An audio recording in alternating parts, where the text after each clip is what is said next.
ভয়ঙ্কর একটা সত্যি কি জানেন? আজকের দিনে সবচেয়ে বেশি স্বাস্থ্য সমস্যার মূল কারণ ঘুমের অভাব। তবে প্রশ্ন হল, কেন আমরা ঠিকমতো ঘুমাতে পারি না?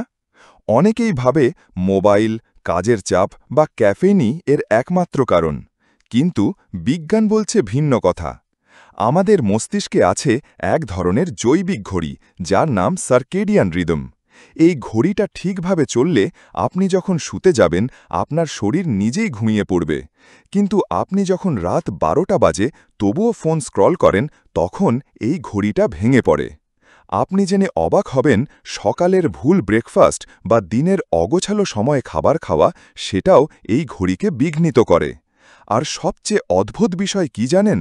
সোশ্যাল মিডিয়া থেকে পাওয়া ছোট ছোট উত্তেজনা, যেমন লাইক, কমেন্ট, ভিডিওর ক্লিক, সেগুলা আমাদের মস্তিষ্ককে বলে, এই তো আনন্দ হচ্ছে, ঘুমিয়ে পড়ো না এখন। তাহলে আমাদের করণীয় কি? ১. প্রতিদিন একই সময়ে ঘুমাতে যাওয়া ও জাগা। ২. ঘুমানোর অন্তত ১ ঘন্টা আগে স্ক্রিন অফ। ৩. রাতের খাবার হালকা ও সহজপাচ্য রাখা। ৪. ঘুমানোর আগে ১ কাপ গরম দুধ কাজ করে ম্যাজিকের মতো।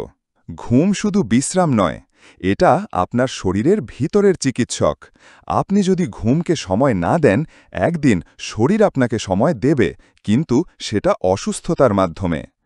আজ রাত থেকেই শুরু করুন, নিজের ঘুমকে গুরুত্ব দিন, কারণ ঘুম না হলে জীবনও জেগে থাকতে পারে না। ঘুম ভালো, জীবন ভালো, এই বার্তাটা সবার মাঝে ছড়িয়ে দিন আজ থেকে।